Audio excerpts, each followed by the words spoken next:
All right, here we're going to solve this equation. This actually is a linear equation, and the fractions might throw you off when you look at it.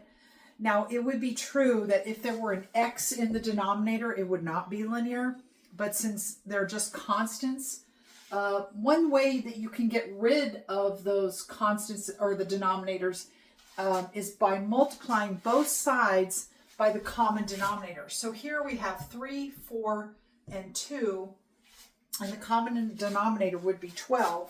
So I'm going to go ahead and do that. I'm going to multiply both sides of the equation by 12. And I can do that because I'm multiplying both sides, and so it's maintaining the balance of the equality.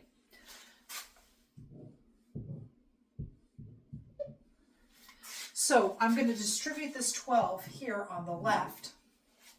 And when I multiply this numerator by 12 and then divide by 3, that's the same as multiplying by 4. So let me go ahead and write that out. I have 4 because this cancels and leaves me with 4 there. And then I have 2x plus 10. Now, when I multiply the 12 here, I'm going to have a 12 here, and that's going to divide by 4. So that's going to leave me with 3. So that's going to be plus 3 times x minus 10. And then here 12 divided by 2 is 6. And 6 times 9 is 54. So this, and you can see how it's looking more linear right now after I got rid of those fractions. So now I'm going to continue using the distributive rule. I'm going to distribute the 4.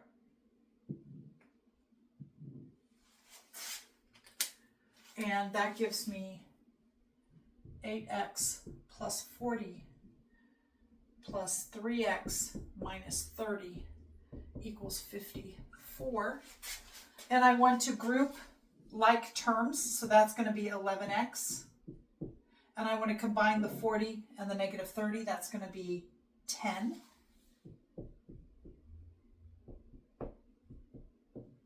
And now I can subtract 10 from both sides. And that gives me 11x equals 44. And then I can divide both sides by 11, and I get x is equal to 4. So plugging 4 into my equation is going to give me a true statement. Now you can solve this using your calculator by taking this function and in your calculator graphing it, and then graphing this constant function, which would be 4.5, and you'll get constant function, remember, is a horizontal line, and then the left side will be some linear function, and you'll get a intersection point. The x value will be 4 of that intersection point. Whatever this, doesn't matter what the y is, you're just looking for the x value. So that's how you solve it.